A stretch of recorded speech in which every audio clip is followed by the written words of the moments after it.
In this video, I'll show you how to make a solar tracking system using a microbit. As you can see in this time lapse, the solar panel is mounted on a motor that rotates so the panel can track the sun throughout the day. What you can't see in the time lapse but can see in this real-time video is that at set intervals, the motor rotates to scan the entire sky. The microbit records the voltage produced by the solar panel at each position, and then after the scan is done, it returns to the position that produced the highest voltage. Let's take a look at the hardware because you'll have some decisions to make if you want to do this for a science or engineering project. I have a very simple setup with just three components: the microbit, a servo motor, and the solar panel, and everything is connected with alligator clips. Now, this setup works because I'm using a very small solar panel and servo motor that are compatible with the 3.3 volt operating voltage of the microbit. So the microbit can provide enough output power to run this servo, and the solar panel only outputs a maximum of about 1.1 volts, which is not too much to damage the microbit. But if you are using a larger solar panel that outputs more than 3.3 volts, you cannot measure its voltage with the microbit directly, or you will risk damaging it. Similarly, if you have a servo motor that requires more than 3.3 volts to operate, you will need an external battery pack to power it, and I will show you how to hook that up later in the video. As you saw at the beginning of the video, I am doing this by scanning the sky with the solar panel and measuring the output voltage, but an alternative is to use the microbit's built-in light sensing capability, in which case you would also need to have the microbit mounted on the motor so it can scan the sky. Again, that may be a better option if your solar panel's output voltage is too high and you cannot measure it directly with the microbit. I should also clarify that the solar panel is not powering the microbit in this circuit. The microbit is still powered by an external USB connection or optionally by a separate battery pack. But this little solar panel on its own is not enough to power the microbit. If you did want to power the microbit with solar power, you would need a much larger panel and some additional circuitry to interface between the solar panel and the microbit. We're not going to go over that in this video. One final thing to note here, it is easy and convenient to connect things directly to a microbit with alligator clips, and that works well when it is a simple circuit without a lot of parts, but you still have to be careful because, as you can see in the background here, this tangle of alligator clips can get kind of messy, and you have to be careful not to let the exposed metal ends of the alligator clips bump into each other, or you can create a short circuit and damage your microbit. So alternatively, you can purchase something called an edge connector for a microbit that will allow you to plug it into a breadboard and use jumper wires to build a slightly neater circuit instead without this big mess of wires. If you want to do that, check out the links in the video description. We have a tutorial for how to use a breadboard if you've never used one before. As for the mechanical assembly, how you do this will depend on the size of your motor and solar panel. These are small enough that we have just used popsicle sticks and hot glue to build a support for the motor and then attach the solar panel to the top and then attached everything to a piece of cardboard. But for a bigger assembly, you might need to use sturdier materials and screws instead of glue. Let's switch over to the computer to take a look at the wiring diagram. And again, the basic circuit only has three parts. We have the microbit, the servo motor, and the solar panel. If we zoom in and look at the servo motor, this is a representation of the common SG90 servo, which is very popular with hobbyist projects like this. That is usually going to have three wires: orange for signal, red for power, and brown for ground. Now, the diagram in this simulation software shows alligator clips connected directly to the servo motor wire, but these servo cables usually have female ends, so you will need additional male-to-male jumper wires or pins to connect these to the alligator clips, again, not pictured in the diagram here. Those alligator clips are then going from the corresponding servo motor wires. The orange wire is going to microbit pin 0. That's what we are going to use to send the control signal to the microbit to determine the motor's angle. If you would like to learn more about these motors, we have a tutorial for using them with an Arduino linked in the description of this video. We then have the red or power wire going to 3.3 volts. I will show you in a minute how you would connect that if you're using an external battery for your servo. And finally, the brown or ground wire going to the ground or GND pin on the microbit. Then we have the solar panel, which remember is not powering the microbit, so resist the temptation to connect the positive wire from the solar panel to the positive wire from the servo motor here at 3 volts. The positive wire from the solar panel is going to go to microbit pin 1, which is going to allow us to measure that voltage. Again, remember that this is only safe to do if your solar panel will not output more than 3.3 volts. Higher voltages can damage your microbit. And the ground wire from the solar panel is also going to go to the ground pin on the microbit. Note that in the simulation software here, it shows both of these alligator clips connected directly to the ground pin. In real life, on a physical microbit, there probably isn't enough room to connect 2 clips there, so what you can do instead is connect 1 clip to the ground pin, and then connect the second clip to this clip and not directly to the pin. If the microbit cannot provide enough power to run your servo motor, then you can connect an external battery pack as shown here. Note that the way this is connected, this battery pack is not powering the microbit, so it is separate from the optional battery pack that you could use to power the microbit as opposed to the USB cable. It is only powering the servo, which allows you to use higher voltages like a 3 or 4 by AA battery pack, which would give you 4.5 or 6 volts respectively, to power a servo that requires more voltage. So the only thing you need to do to make that switch is disconnect the power wire from the servo, which was originally connected to 3 volts on the microbit. You're going to leave the signal wire and the ground wire in place. You are going to connect the power wire from your servo motor to the positive terminal on the battery, and you are going to connect the negative or ground wire from the battery pack to the ground pin on the microbit.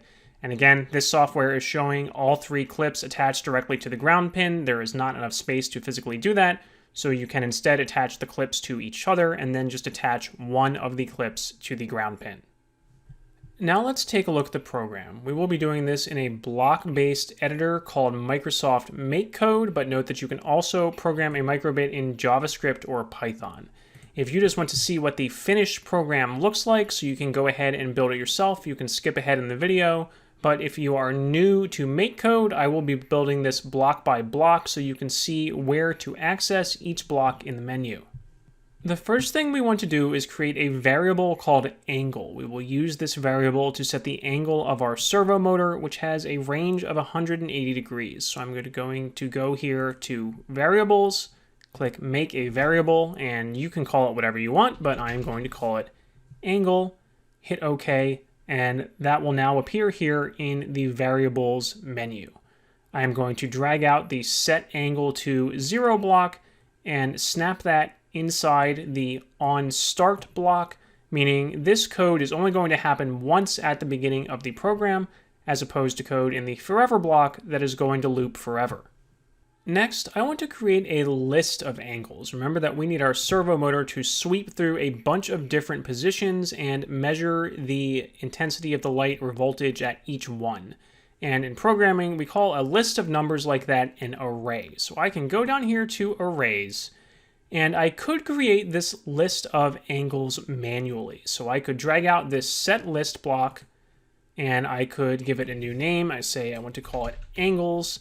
And I could manually type in all the angles. So say I want to do 0 degrees, 10 degrees, and I could manually keep going at 20 and so on, all the way up to 180. But as you may sense, it's kind of a pain to do that manually. And if I set it up once and then want to change it, it's even more of a pain. So if I wanted to do this every 5 degrees instead of every 10 degrees, I would have to go through and edit all of these all the way up to 180. So while that does work, it's kind of a lot of effort, and there's a much faster way to do it that I'm going to show you next. So I'm going to drag this back over to the trash can, and then instead, we are going to use a loop to automatically fill out that array for us. So I'm going to go here to loops and drag out a while loop, which is going to keep going as long as some condition is met. So we are going to set up a condition to keep adding angles to our list until the angle reaches 180, because we don't want to go over 180. Here's how we do that. I'm going to go here to logic, drag out a comparison block, snap that into the condition for my while loop, change the drop down to less than or equal to. Then I'm going to add my angle variable to the first part of that comparison block, and I'm going to change this number to 180. So this says that as long as the angle variable is less than or equal to 180, this loop is going to keep going, and after that, the loop will end. Each time I go through the loop, I want to add a value to my angles array. So I'm going to go here to arrays, and I'm going to find the add value to end block, drag that out, change the drop down here to my angles array, and I'm going to add the current angle value to the end of that array. And you can drag that out from the variables menu again. You can also right-click blocks and select duplicate, which is a little faster sometimes when you're using them more than once. So I am going to add the current value of angle to the end of my angles array. However, I need to change the angle each time, or else I would just be adding 0 over and over and over again. So I need to go here to variables, and I'm going to change my angle variable by some number each time. So if I wanted to go every 10 degrees, I could change this to 10. If I wanted to go every 5 degrees, I could change this to 5. So now if I want to change the increment, or how many different positions I'm going to check, I only need to change one number instead of manually changing an entire array. So while it might be a little more confusing to understand how loops and conditions like this work, the code is much more compact and more efficient, because again, if I want to change something, I now only need to change one number, and that is much simpler. Now we have our setup code done, and we want to move on to our forever loop, which is code that's going to repeat over and over again as we scan the sky, look for the brightest location of the sun, and then stay on that position until we check again. So the first thing we're going to do there is to create a new variable, and again, you can pick your own variable names, you don't have to use what I do. I'm going to call this one max voltage, because I am going to be measuring the voltage of my solar panel as opposed to using the microbit's built-in light sensor, but you could call this variable max light instead if you will be using the built-in light measurement capability. At the beginning of each forever loop, I'm going to set that maximum voltage to 0. I'm then going to scan through all of the angle positions we saved and find the highest voltage. We're going to do that using a different kind of loop. So go in here to loops and get for-element value of list. Snap it under your set max voltage block, and what this is going to do is go through every element or every number stored in some list. In our case, we want to go through our angles list. So we are going to go to every single angle that we stored in this list created earlier.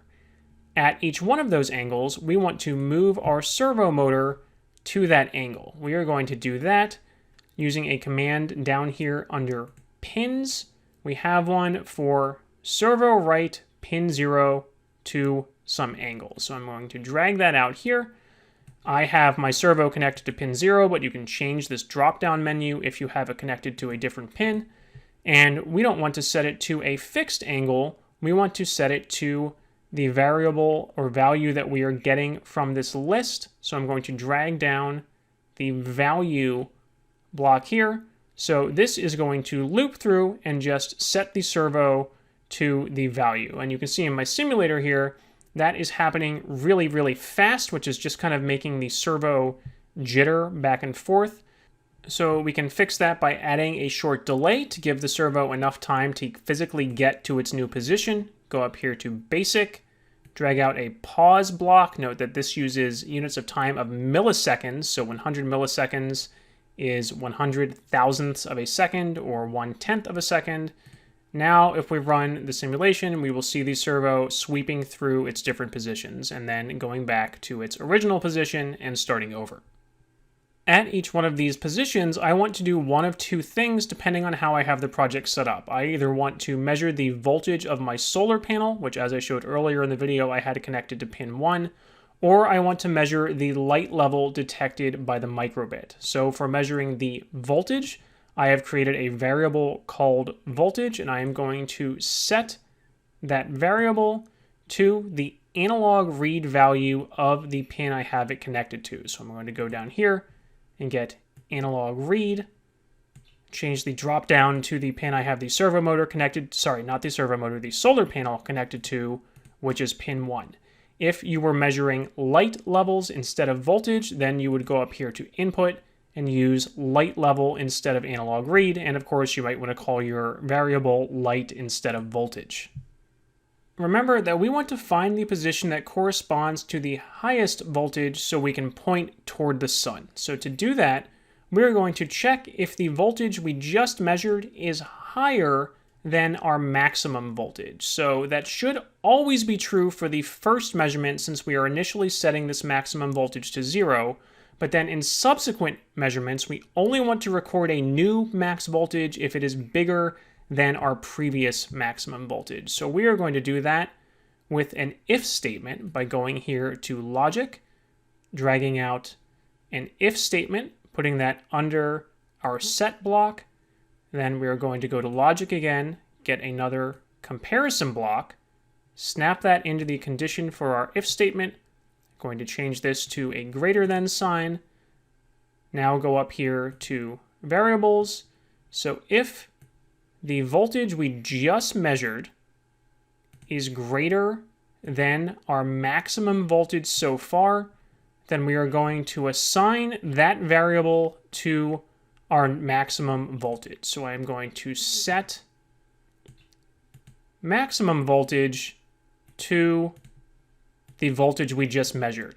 This will only happen if the voltage we just measured is bigger than the previous maximum. So we are saving the highest voltage and not worried about the other ones.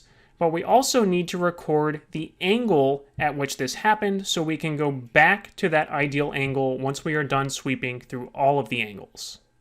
To do that, I have created a new variable called best angle, and I'm going to set that to the value of the current angle in our list of angles. So again, this if statement will do two things. It checks if the voltage is greater than the maximum voltage we've saved already. If so, save a new value for the maximum voltage, and remember, hey, this is the best angle, so we know to come back here after we are done with this loop checking all the angles. So outside of this loop, after we have gone through every element in our list of angles, then we want to go back and set the servo motor to the angle that we determined was the best. So I'm going to go down here to pins again, drag out right servo to angle. This one is going to go outside of this loop again. We want to wait until we're done with that loop. And now I want to set this to the best angle variable. So we go through the loop one time, check every position, find the position that gives the highest voltage, save that as the best angle, and then go to the best angle when we're done with that loop. You don't want to do this non-stop though, because then you would be spending all of your time scanning back and forth looking for the brightest spot, and you wouldn't actually spend much time aimed directly at the sun. So that is where you can add another delay.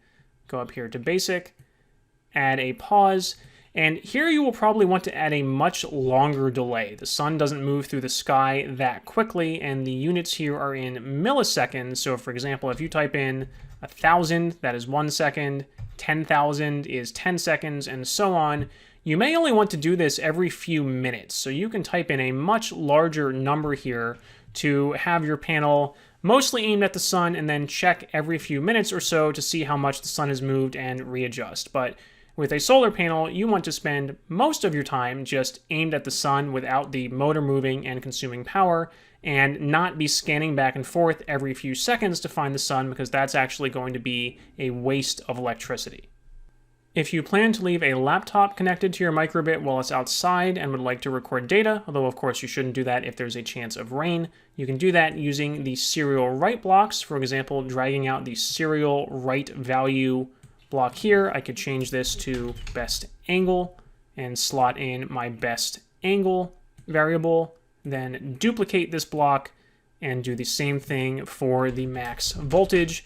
That would allow me to record those values throughout the day if you need to record data for a science project.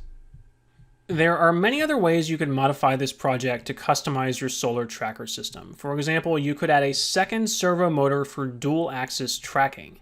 You could use the grid of LEDs on the microbit as an output for an indicator for how much power is currently being produced. And you could even change the algorithm for finding the sun. For example, instead of sweeping through every possible angle, you could just rotate left and right slightly from the current angle to detect which direction is brighter, and then move toward the sun incrementally instead of sweeping through the entire range every single time. So lots of options for you to customize this project. Check out the written instructions in the description for more ideas. And for over 1,000 other projects in all areas of science and engineering, visit our website, www.sciencebuddies.org.